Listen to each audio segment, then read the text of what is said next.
I kept my head down, did my job, fixed everything. Until he said, "You're already paid fairly." But when I checked the system, fair wasn't even close. When Greg said it, I just nodded like I always did. Yeah, I understand, I told him, calm, steady, like I wasn't already hearing that same sentence for the fourth time that year. He leaned back in his chair like the conversation was over. It always ended like that. Same office. Same tone. Same quiet dismissal. Compensation reviews take time, he added, tapping his pen against his desk like he was doing something important. You're in a stable position, Mia. That matters. Stable. That word always sounded like a compliment when he said it. But it never felt like one. It felt like a ceiling. I walked out of his office with that same tight feeling in my chest. Not anger. Not yet. Just something off. Like I was missing a piece of information everyone else already had. The warehouse floor was loud that afternoon. Pallets shifting, forklifts backing up, radios crackling. It should have been distracting. It wasn't. I sat down at my station and pulled up the routing dashboard. Same screen I'd been working off for years. Same system I knew better than most people in that building. I didn't think of myself as important there. Just reliable. That's what Greg always called me. You're reliable, Mia. He said it like it explained everything. And for a long time I let it. I handled the messy routes. The late deliveries. The clients who called 5 times in an hour because something went wrong on their end, but somehow it was still our fault. I trained new hires. I fixed mistakes that weren't mine. I stayed late without logging overtime because it was easier than arguing about it later. And every time I thought about asking for more pay, more recognition, anything, I talked myself out of it. Because stable was supposed to be enough. That was the deal, right? You stay loyal. You stay consistent. Eventually it pays off. Except it didn't. It just stayed the same. Or at least, that's what I thought. The shift that day dragged. Not because anything big happened, but because nothing did. Same issues. Same fixes. Same quiet pattern repeating itself. Earl flagged me down near the loading area around mid-afternoon. Hey, Mia, he said, holding up a clipboard like it was evidence of something serious. I think I messed up this routing order again. Again. I didn't sigh. I didn't roll my eyes. I just took the clipboard and looked it over. He'd swapped 2 client addresses. Not a small mistake, but not impossible to fix either.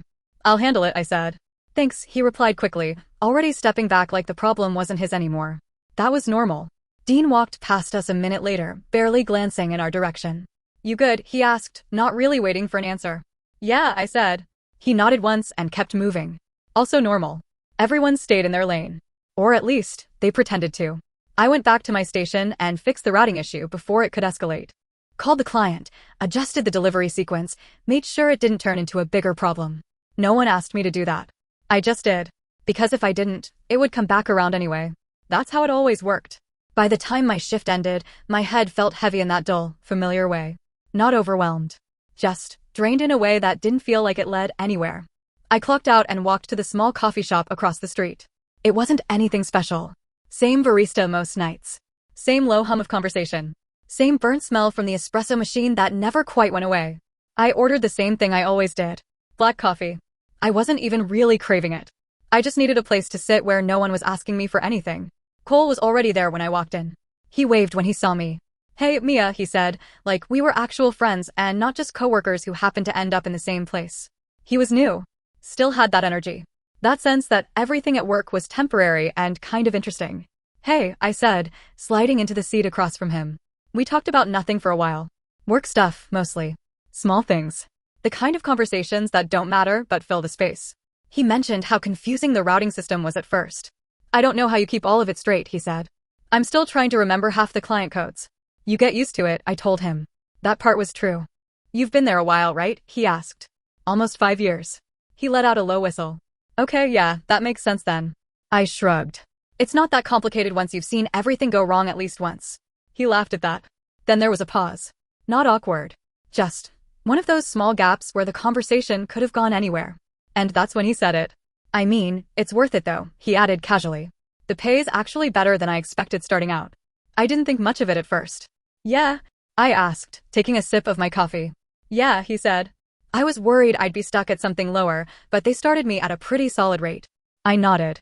Nice. And that should have been the end of it. But something about the way he said it, casual, confident, made me ask the next question without really thinking about it. What did they start you at? He told me. Just like that. No hesitation. No awareness that it might be something he shouldn't say. I laughed. I actually laughed. Wait, seriously? I said. Yeah, he replied, smiling like it was good news. Why? He asked. Is that not normal? I didn't answer right away, because in that moment, my brain was trying to catch up with what I'd just heard. Running numbers. Comparing timelines. Replaying every conversation I'd had with Greg about raises and budgets and being in a good place. I forced another small laugh. No, it's just higher than I expected, I said. Really? He said. I thought that was kind of standard. Standard. That word landed wrong.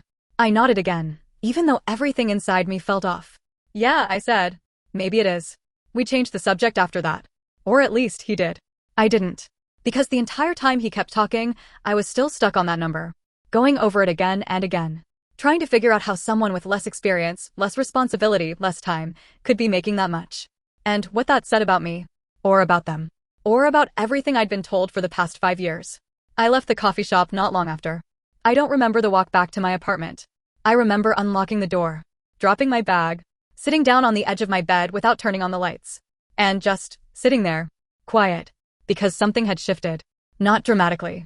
Not in a way anyone else would notice, but enough. Enough that I couldn't ignore it anymore. I kept hearing Greg's voice in my head. You're already paid fairly. And for the first time, I wasn't sure if I believed him. Not even a little. I didn't sleep that night. Not really. I kept waking up every hour, checking my phone like I was expecting something to change between 2:13 a.m. and 3:07 a.m. It didn't. Same ceiling.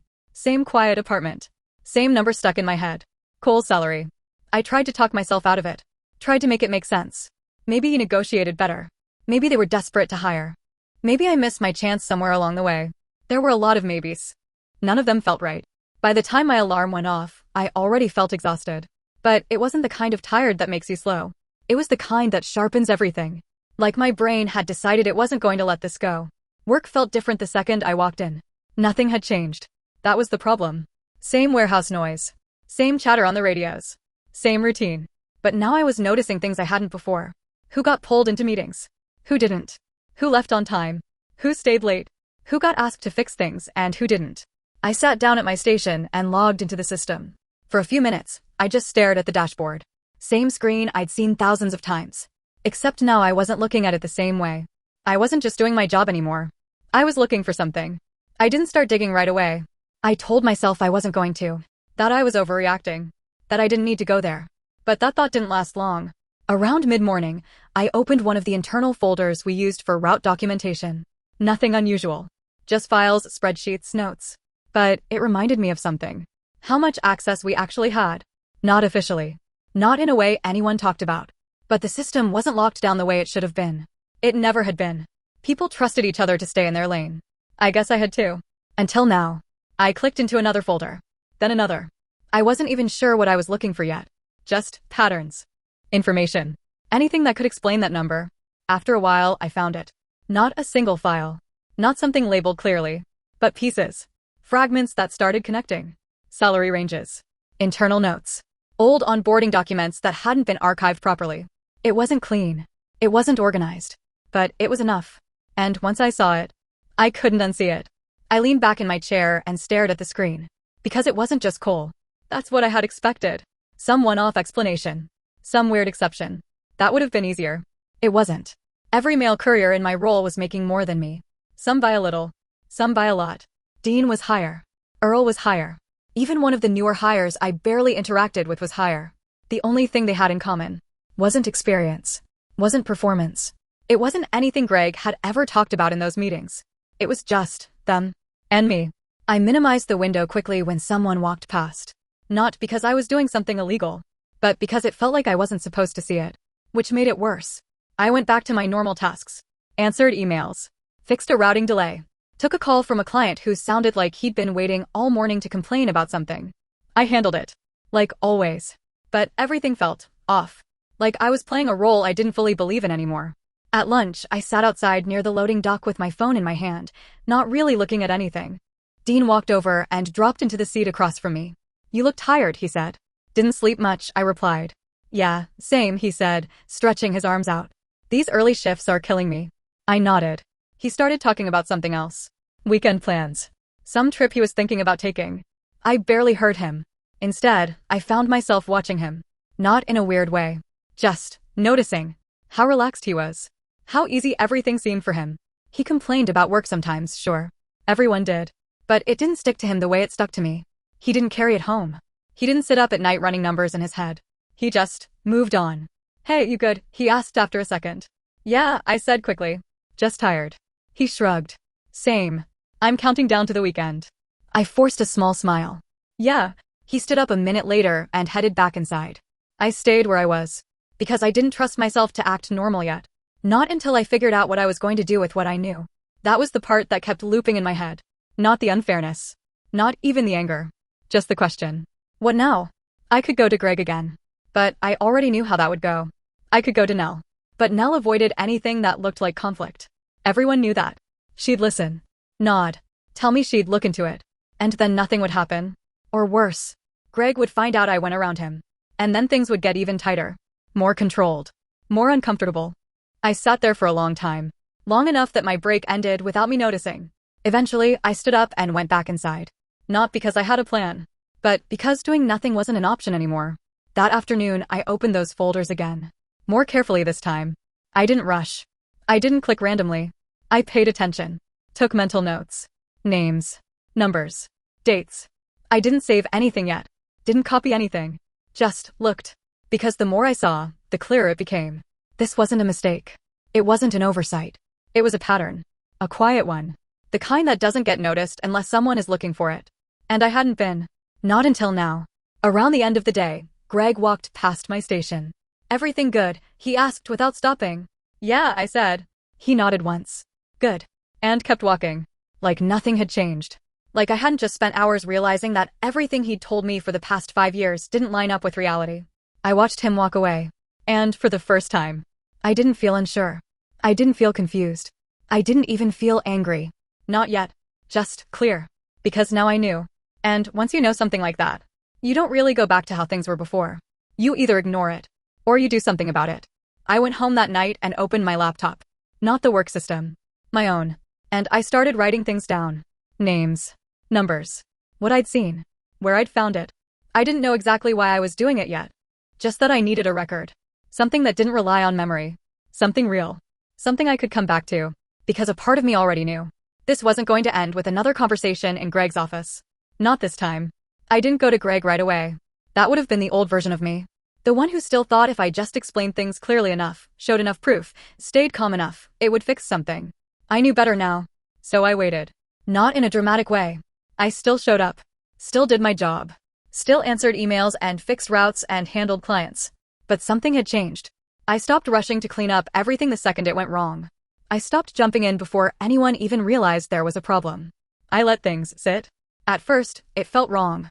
Like I was doing something I wasn't supposed to do. Earl came over that morning with another mistake. Wrong routing again. Same as always. Hey Mia, can you take a look at this? He asked, holding out his clipboard. I glanced at it. I saw exactly what was wrong within 2 seconds. I also knew exactly how to fix it. Before, I would have taken it from him without thinking. Fixed it. Sent it out. Made sure no one else even noticed. This time, I handed it back. You'll need to correct the delivery sequence, I said. The addresses are out of order. He blinked. Oh. Yeah, okay. He stood there for a second longer, like he was waiting for me to take over anyway. I didn't. After a moment, he nodded awkwardly and walked off. It was a small thing. Barely noticeable. But it felt different. Dean came by later with a question about a client escalation. Did you already talk to them? He asked. No, I said. He frowned slightly. You usually handle this stuff. I handle my clients, I replied. That one's yours. Another pause. Not hostile. Just unfamiliar. Right, he said. Yeah, okay. He walked away. And just like that, the dynamic shifted a little more. I didn't make a big announcement. I didn't tell anyone I was changing how I worked. I just stopped being the safety net. And it didn't take long for things to start slipping. Nothing catastrophic. Not at first. But small issues started stacking. A delayed shipment here. A confused client there. A missed follow-up that turned into a complaint instead of a quick fix. The kind of problems I used to catch before they had a chance to grow. Now I watched them happen. Not because I wanted the company to fail. But because I wasn't going to keep carrying everyone else anymore. And I wanted to see what happened when I didn't. By the end of that week, the tension was noticeable. People were asking more questions. Double-checking things they used to assume were handled. Greg was moving around the floor more, stopping at stations, asking quick questions. Trying to figure out where the drop in performance was coming from. He stopped at mine on Thursday afternoon. Mia, got a second? He asked. I nodded and followed him back to his office. Same chair. Same desk. Same setup as every other conversation we'd had. But it didn't feel the same. He closed the door behind us. I've been noticing a few things this week, he said, leaning against his desk. Some delays. A couple of client complaints. That's not like this team. I didn't say anything. I'm trying to understand where the gap is, he continued. You usually have a good read on that. There it was. The expectation. The assumption that I'd step in and fix it. I've been focusing on my assigned routes, I said. He frowned slightly. Right, but you've always gone beyond that. That's part of what makes you valuable here. Valuable. That word almost made me laugh. I'm doing what my role requires, I said evenly. He studied me for a second. You've been here a long time, Mia, he said. You know how things work. We rely on people who take initiative. I do take initiative, I replied. Within my responsibilities. There was a shift in his expression then. Subtle. But I caught it. This wasn't the conversation he expected. Is there something going on? He asked. I held his gaze. This was the moment. The easy version would have been to say no. To keep playing along. Instead, I said, I've been reviewing internal data. His posture changed instantly. Data, he repeated. Compensation ranges. Historical adjustments, I said. Trying to understand where I stand. Silence. Not long. But long enough. That information isn't always interpreted correctly out of context, he said carefully. I didn't take it out of context, I replied. Another pause. Then he exhaled slowly. Mia, he said, softer now, like he was shifting into something more controlled. You're focusing too much on comparisons. That's not a productive way to look at your role here. There it was again. Same line. Different day. I'm focusing on facts, I said. And the fact is, he continued, talking over me slightly, you're in a stable, well-compensated position. I didn't look away. Compared to who? I asked. He didn't answer that.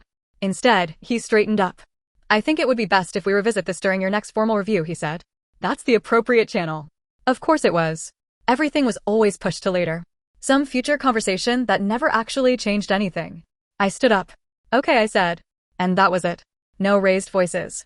No confrontation in the way people expect it. Just clarity. I walked out of his office knowing exactly where things stood. Not because he said anything new, but because he didn't. That conversation should have made me angry. It didn't. It just confirmed what I already knew. Nothing was going to change from the inside. Not through him. Not through the system they had in place. So I stopped thinking about it like something I needed to fix. And started thinking about it like something I needed to understand. Fully. Completely. That night, I added more to the document I'd started. Not just salary data. Everything. Billing inconsistencies I'd noticed over the years, but never questioned too deeply. Clients being charged for adjustments that didn't fully match the work done. Internal notes that didn't line up with external invoices. Small things. Individually, they didn't look like much. But together, they started forming a pattern. And the more I looked, the more I realized something uncomfortable. The company wasn't just underpaying me. It was cutting corners in ways that could easily be explained away unless someone connected all of it. And no one had. Because no one had a reason to. Until now. I didn't rush it. I didn't pull everything at once. I moved carefully. Piece by piece. Saved copies where I could. Took notes where I couldn't. Built something that made sense outside the system. Something that didn't depend on access I might lose later. At the same time, I started looking for a way out. Quietly. Updated my resume. Reached out to a few contacts I hadn't spoken to in a while. Didn't tell anyone at work. Didn't change how I showed up. Just prepared. Because I knew I wasn't staying. Not after this. Not after knowing what I knew. A couple weeks later, I got the call. An offer. Different company. Different structure. Better pay. A lot better. The woman I spoke to, Gwen, was direct. Clear about expectations. Clear about compensation. No vague promises. No, we'll revisit later. Just numbers. Real ones. I accepted before I had time to overthink it. And for the first time in a long time, something felt simple. But I didn't put in my notice right away. Because by then, I had enough information to understand something else. Timing mattered. And if I was going to leave, I wasn't going to leave quietly. Not this time. I went back to work the next day like nothing had changed. Same routine. Same tasks. Same calm tone when people asked questions. But inside, everything was different. Because now I wasn't just working there. I was watching. And I was waiting. I didn't rush my exit. That was the difference. The old version of me would have taken the offer, put in my notice the next morning, and tried to leave clean. Quiet. Professional. This time I slowed down. Not out of hesitation. Out of intention. Because by then, I understood something I hadn't before. Timing wasn't just important. It was everything. I found out about the audit a few days after I accepted the new job. I wasn't supposed to know. It came up in passing. Greg talking to Nell near the office doorway, voices low but not low enough. End of the month, Greg said. Routine review. Routine. That word again. I didn't look up. Didn't react. Just kept typing like I wasn't listening. But I heard enough. End of the month. That gave me a window. I went home that night and opened the document I'd been building. It wasn't messy anymore. It wasn't just notes and scattered observations. It was structured. Dates. Names. Screenshots. Cross-references. Salary discrepancies. Billing inconsistencies. Internal adjustments that didn't match external reports. Nothing exaggerated. Nothing emotional. Just clear. Something that didn't need explaining if the right person read it. I sat there for a long time, staring at it. Because this was the point where I had to decide what I was actually doing. Not what I could do. What I would do. I could have walked away. Taken the new job. Closed this chapter. Let someone else deal with it. That would have been easier. Cleaner. But every time I thought about doing that, I heard Greg's voice again. You're already paid fairly. And it didn't sit right. Not anymore. So I made the decision. Not dramatic. Not emotional. Just final. I was going to leave. But I wasn't going to leave quietly. I put in my notice the next morning. 2 weeks. Standard. Greg looked surprised when I told him. Didn't expect that, he said, leaning back in his chair like he was trying to figure out what he missed. Got another opportunity, I said. Better fit? Yeah. He nodded slowly. Well, we're sorry to lose you, he said. You've been reliable. Of course I had. I almost smiled. We went over the usual things after that. Transitioning tasks. Wrapping up responsibilities. He kept it professional. So did I. Nothing in that conversation hinted at what was coming. And that's exactly how I wanted it. The next 2 weeks felt strange. Not stressful. Not even tense. Just detached. I did my work. Answered questions. Documented processes when people asked. But I didn't go beyond that. Not anymore. And I kept watching. Because once you know what to look for, you see it everywhere. Small inconsistencies that used to blend into the background now stood out. Conversations that sounded normal before now felt careful. Like people knew just enough to avoid saying too much. The audit got closer. You could feel it. Greg started tightening things up. Double-checking reports. Asking more questions. Trying to get ahead of anything that might come up. He never looked at me differently. Not once. Which made it easier. My last day came faster than I expected. No big send-off. No speeches. Just a few quiet goodbyes. Cole shook my hand. Good luck, he said. You'll be missed. Thanks, I replied. Dean gave me a nod. Take care, he said. Earl looked a little unsure. Appreciate all the help, he added. I just said, you'll be fine. Because he would be. Or he wouldn't. That wasn't my responsibility anymore. I packed up my things. Logged out of my system. And then I sat there for a second. Just still. Because this was it. The clean exit. The moment where I could walk away and let everything else play out without me. I opened my personal email. Attached the document. Read through it one last time. No edits. No second guessing. Just facts. Then I added 2 recipients. Stan Smith. Ruth Rice. No message. No explanation. The document spoke for itself. I hovered over the send button for a second. Not because I was unsure. Just because I knew once I did this, there was no taking it back. Then I clicked it. And that was it. No noise. No immediate reaction. Just a quiet moment that didn't look like anything from the outside. I shut down my computer. Stood up. Walked out of the building. No one stopped me. No one knew. And for the first time in a long time, I felt light. Not relieved. Not exactly. Just done. I didn't check my email after that. Didn't answer unknown calls. Didn't reach out to anyone still working there. I moved on. Started the new job in Ogden. Different pace. Different expectations. Gwen was straightforward from day one. No vague promises. No, we'll revisit later. Just clear structure. Clear pay. Clear boundaries. It felt normal. And that took some getting used to. A few months passed before I heard anything. It came from Dean. Short message. Things got messy here. That was all he said at first. I didn't reply right away. A few minutes later, another message. Internal investigation. People are getting pulled in. I read it. Closed the message. Set my phone down. I didn't ask for details. Didn't need them. A week later, I heard Greg was gone. No announcement. No explanation. Just, not there anymore. Some changes in management. Some restructuring. The kind of thing companies do when they're trying to clean something up without saying what it was. I didn't feel anything dramatic when I heard that. No rush of satisfaction. No sense of victory. Just quiet. Like something had settled. Like a weight I didn't fully acknowledge before had finally lifted. But sometimes, Usually late at night, when everything else is quiet. I think about it. About how long I knew something was off before I did anything. About how I let things slip when I could have stepped in. About how I didn't report it right away. I waited. I watched. I let it build. And I can't decide what that makes me. Because I didn't create the system. I didn't set the pay. I didn't design the way things were handled. But I saw it. And I chose when to act. Not when it was right. When it worked for me. And I don't know if that's standing up for yourself. Or just becoming part of the same thing you were trying to get away from. So yeah, that's where I'm at now. New job. Better pay. Clean slate. And a question I don't have a clean answer to. Was I justified for how I handled it? Or did I cross a line somewhere along the way?